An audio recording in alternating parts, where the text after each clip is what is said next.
We are back with the marvelous misadventures of everyone's favorite time-traveling, out-of-breath schoolboy with a penchant for using vegetables as a fashion statement. Our first adventure this season brings us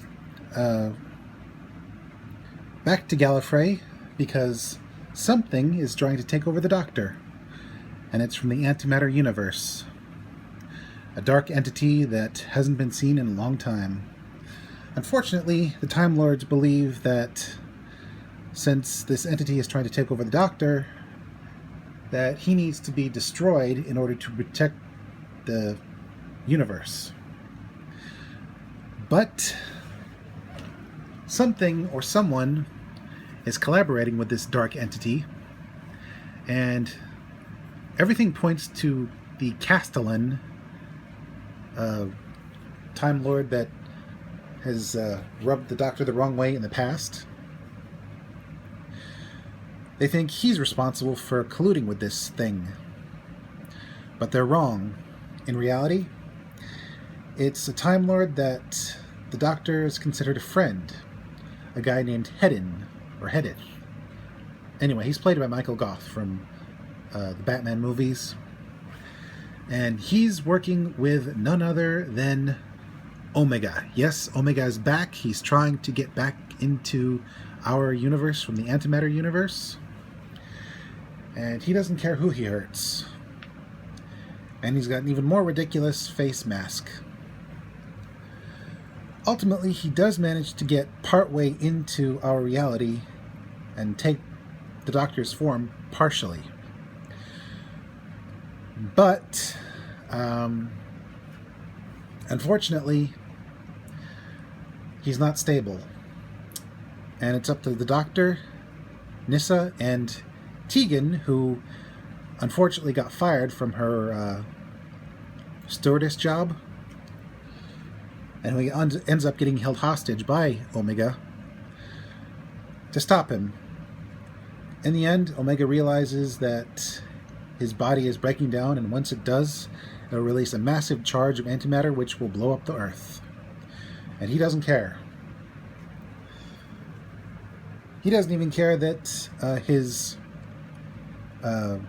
servant, Hedith, Michael Goth, is gunned down like a dog for trying to stop Castellan, and this one guard who is very charismatic, but at the same time very sinister.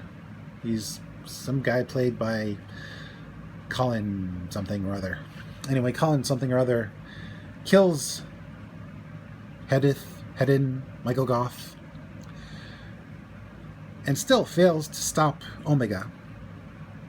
But the Doctor manages to track him down, and just before he finishes breaking down, releasing the antimatter, the Doctor blasts him with an energy weapon that sends him, or what's left of him, back to the antimatter universe. Is he dead? Is he not dead? Who knows? But what's important is Tegan's back. And unfortunately, her past comes back to haunt her. Because apparently being possessed by the Mara, the giant ethereal snake thing, has left lasting scars. The Doctor and Team TARDIS head to a planet where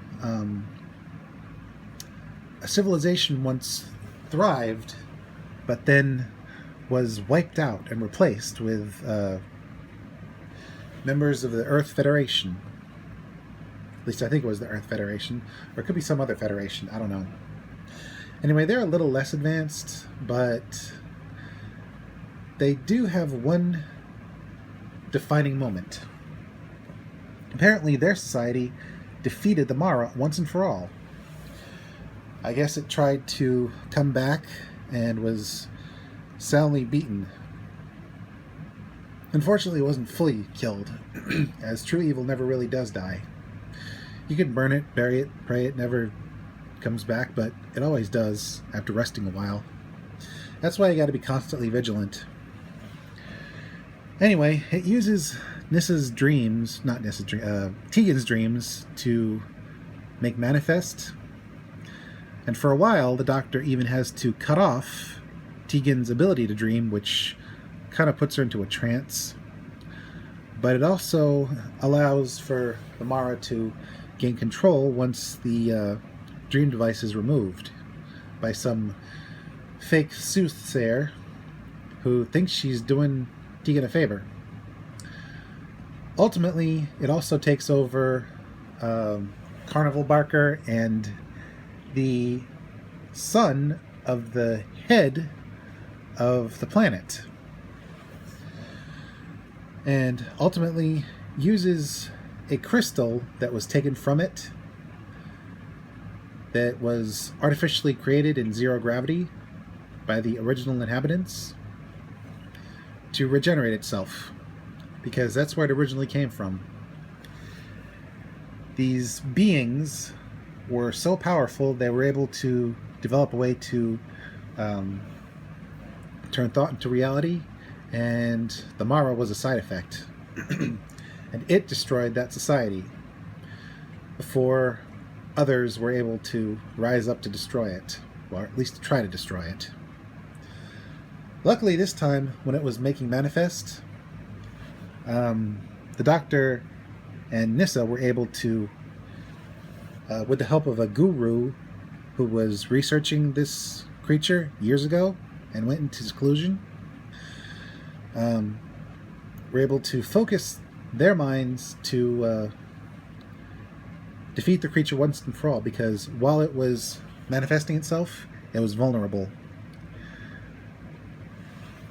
And while Tegan's a bit shaken up,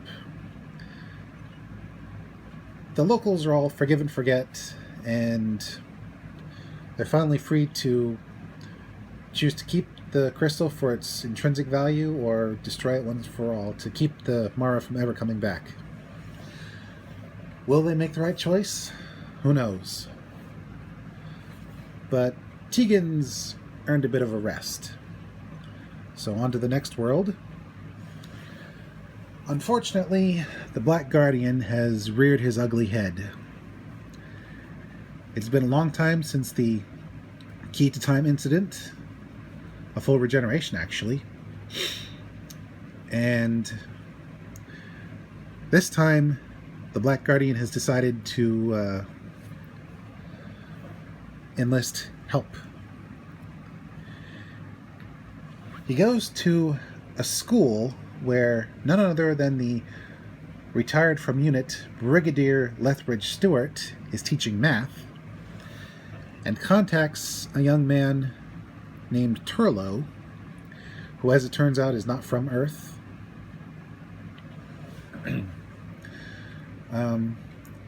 and bribes him with the potential ability to leave Earth if he'll just do this one little thing: destroy the Doctor.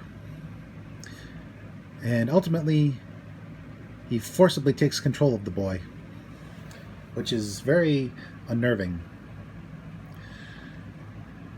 At first, when the Doctor and Turlo meet, there's an incident where they transmat to a spaceship and then try to get the TARDIS there too, but wibbly wobbly, timey wimey, the group gets separated, and Tegan ends up in 1977, where she meets a younger Brigadier. Meanwhile, the Doctor has to help the Brigadier of 1983 remember him and their time together at UNIT, because apparently the Brig had a nervous breakdown, and that was one of the factors in why he retired from UNIT. And bringing up certain memories causes him to have a bit of a fit. Meanwhile, some crispy critter arrives outside the TARDIS, and Nyssa and Turlo mistake him for the Doctor, ultimately getting to an alien spaceship that's been in perpetual orbit for some reason. It looks like a luxury liner, but it's got this air of a prison. Turns out this guy is not the Doctor. He's actually a being that's been forced to be immortal, which is purgatory unto itself. His name is Modron. And his original goal was to become a Time Lord. And he's even got a machine that was stolen from Gallifrey to help pull it off. Ultimately, everybody ends up aboard the spaceship where Modron has his brothers, also in perpetual immortality and perpetual agony. And as it turns out, everyone just wants to die peacefully. But wouldn't you know it, when both brigadiers from 77 and 83 meet together and touch hands, there's a release of energy that is used to power the device that allows Modron and his people to die. So, the Doctor's original plan of giving up his remaining regenerations to help them is rendered moot. So Modron and his people are no longer undead, and the reason for the Brigadier's mental breakdown is revealed. Wibbly wobbly, timey wimey indeed. And unfortunately, the Black Guardian is not through with Turlo, so under the guise of wanting to travel, he asks to go with the Doctor and Nyssa and Tegan, which he agrees to. And so they head out to space, where Turlo futzes with the TARDIS control console, causing the whole thing to start breaking down. So they have to forcibly land on a spaceship. And it is weird. It's decked out with these skulls, and when it arrives at its destination, a space station called Terminus,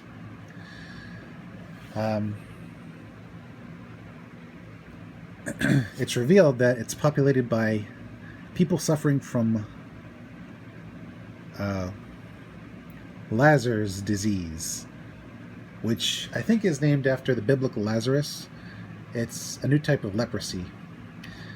And supposedly the people are going to Terminus to be cured, but they're apparently never seen again. And the the guards who keep peace on the ship, they are kept alive by a drug that is tightly controlled by the company. Yep. Corporate takeover rearing its ugly head again. As it turns out, there is a cure for this new type of leprosy. It's controlled doses of radiation, but the way it's done by a large dog-looking fellow who's being forcibly controlled, it's hit and miss. So there's no telling whether or not a person will survive. Some do, some don't. And as it turns out, the ship is also a time machine, and it's oddly positioned at the center of the known universe. And also another coincidence, when one of its engines malfunctioned, it had to dump its fuel overboard, which caused a massive explosion, which, as it turns out, was the Big Bang. And the ship was then thrown forward in time to avoid the explosion. And it's been trying to cure people of this space leprosy ever since. Once the Doctor manages to break the control device that keeps the Dogman in line and asks for his help, the dogman is able to acquiesce and help figure out how to control the radiation exposure to help more people than hurt them. And Nyssa realizes that she can help synthesize the drug which is keeping the guards alive, which allows them to turn Terminus into a proper hospital and help more people than hurt. But that means she'll have to stay behind to help get things in order. So this is goodbye for Nyssa. Meanwhile, Tegan and Turlo join the Doctor as they continue on their journey, with Turlo ultimately explaining what's going on with the Black Guardian, who ends up revealing himself in the third and final installment of the Black Guardian trilogy.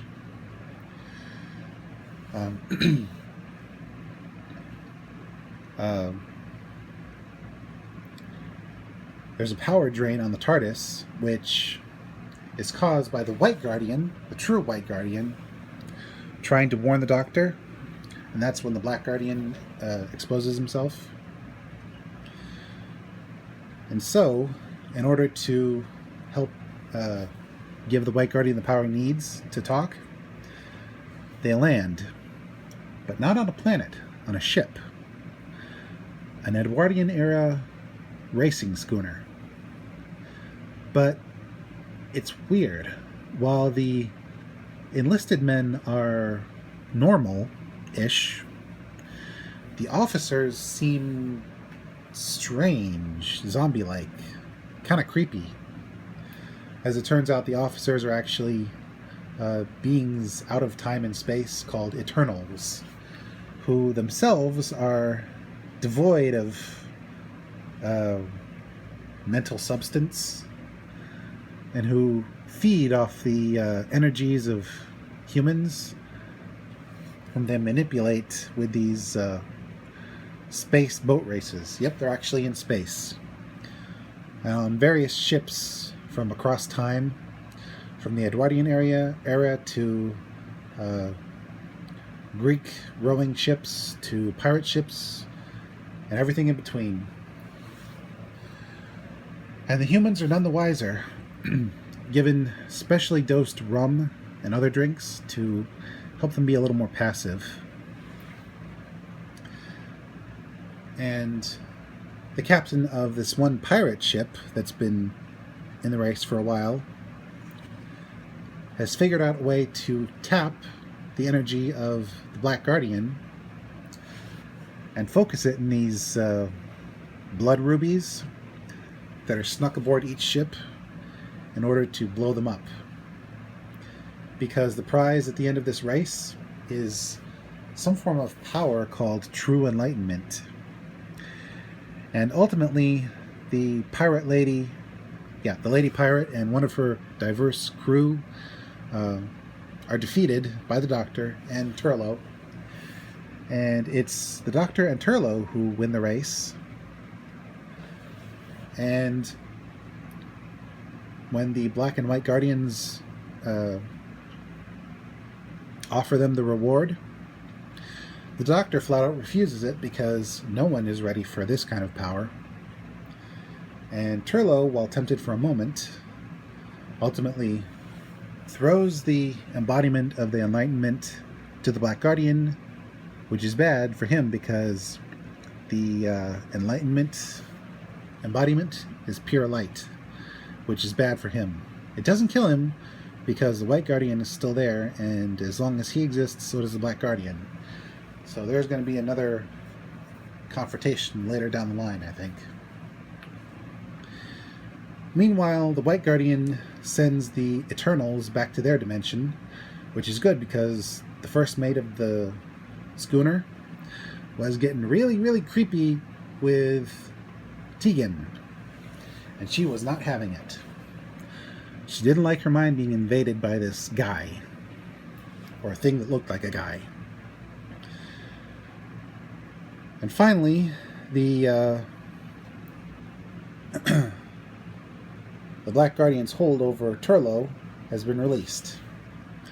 So now he, Tegan, and the Doctor can go off and have some fun. Maybe on Earth or on Tegan's homeworld. Unfortunately, they kind of miss the mark a bit and end up in England in the early 13th century. The early 1200s, I should say. This episode, or collection of episodes, is sort of a unofficial sequel to the Hartnell era serial, The Crusades. While Richard the Lionheart is in the Middle East, and the Doctor is making friends with him and Saladin, the Lionheart's brother, Prince John, is squeezing the king's vassals for every penny they have in order to fund the crusade. And when one of the vassals says, "You've got all my money, I don't have any more," literally, he takes it as an insult and challenges the vassal's son to trial by combat, which is interrupted by the arrival of the TARDIS. The thing is, the king is oddly cordial, even though he keeps calling the Doctor and his friends demons. And he's also hanging out with a Frenchman who oddly looks familiar. Can't quite place it, though. Ultimately, the vassal's cousin shows up saying the king is still in London, and he doesn't know who this guy on the throne is. Well, the Frenchman doesn't take it well and challenges him to a duel, but ultimately the Doctor intercedes and does the dueling for him, wins the duel, but then the Frenchman cheats.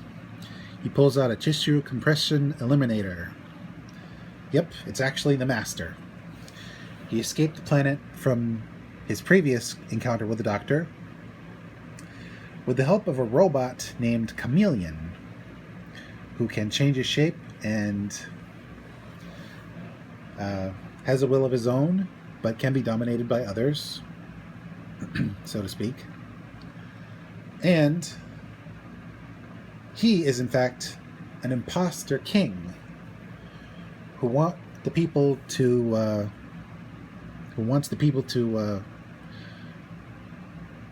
rise up against the king and cause someone else to be put on the throne and cause the Magna Carta to never be created. Which is weird, because that sort of thing is beneath the Master. It's more like what the meddling monk would do. Yet, for some reason, they decided to make this a Master story. Luckily, the Doctor, Tegan, and Turlo intervene, and through various bits of cleverness and a few fight scenes, the Doctor, Turlo, Tegan, and Chameleon get aboard the Doctor's TARDIS and leave, forcing the Master to retreat because he has no backup and no one to pit the people against. But the thing is, the Master isn't quite done with the Doctor.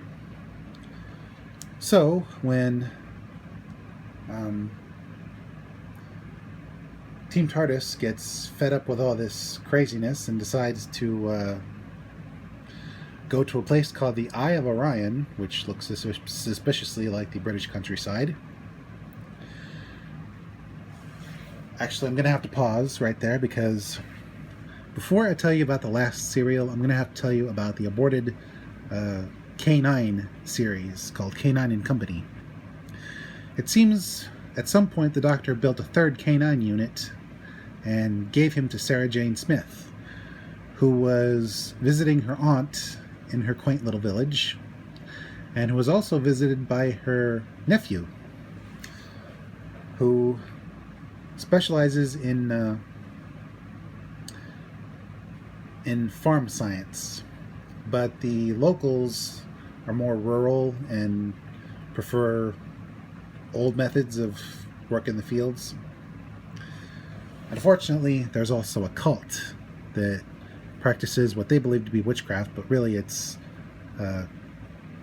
murder, because they practice human sacrifice. And they try to sacrifice the nephew, but luckily Sarah Jane and K9 come to the rescue. K9 with his blaster, Sarah Jane with her martial arts. And the cult is arrested, and K9 and Sarah Jane have more adventures that we never get to see because they aborted the series after episode 1. Now, I told you that to tell you this. While Team TARDIS is on the Eye of Orion, getting some long-deserved, undisturbed rest, someone starts stealing past Doctors. They steal the first Doctor while he was walking along somewhere.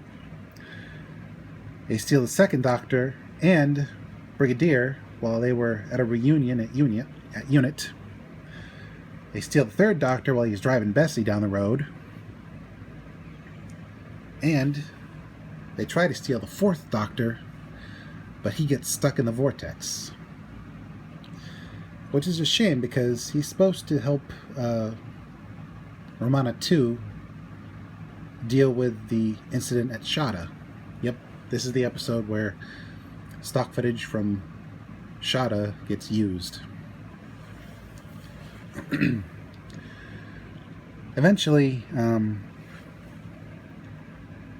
the Time Lords call forth several past companions. Susan, the Brigadier, of course. Sarah Jane, after she got warned by K9 Mark III that there was danger. And even the Master gets offered a pardon and full regenerations in order to help the Doctor. Because these past Doctors get put into a place on Gallifrey that is a source of shame for everyone. It's called the Death Zone, where the Time Lords of old would pit beings from across the universe against one another. Space gladiators, basically. So, the Doctors and the various Team TARDISes converge on Rassilon's tomb in the Dark Zone, dodging Cybermen, teleporting robots, Yeti, even a Dalek shows up. And as the story unfolds, it's believed that the Castellan is responsible, and he gets killed by one of the guards, rather overzealously. Just cops being cops. But as it turns out, it's the current president of Gallifrey, who's been looking for the Ring of Rassilon, which grants immortality. And oh boy, does he find it. The spirit of Rassilon, which still endures, asks whether the president wants immortality or not, and he says, heck yes, and puts on the ring, and he gets immortality in a way he didn't expect. A curse to be put inside a wall and live forever as a statue. And so, with the current president now chilling as a slab, and no one else wanting immortality, the other Doctors and other companions go back into the past, where they belong, including the Fourth Doctor, who was stuck this whole time. So it really was the Fourth Doctor, or the 4 Doctors plus 1, technically not. Because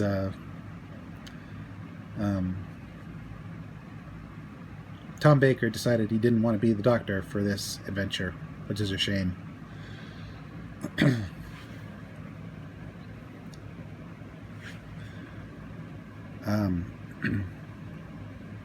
Finally, the 5th Doctor gets offered the presidency.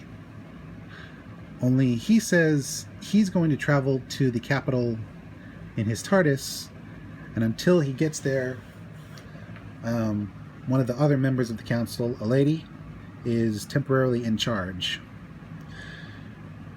And just like his first adventure, he swipes a rickety old TARDIS and runs away. Typical Doctor. The 5 Doctors is pretty decent. It's got various nods to past exploits, and a fine performance by Richard Herndl as the first Doctor, taking over for the late great Bill Hartnell. And so, yet another season of Doctor Who comes to an end. This one actually was pretty close to the gothic horror of the 4th Doctor era, and it delivered pretty well. When next we meet,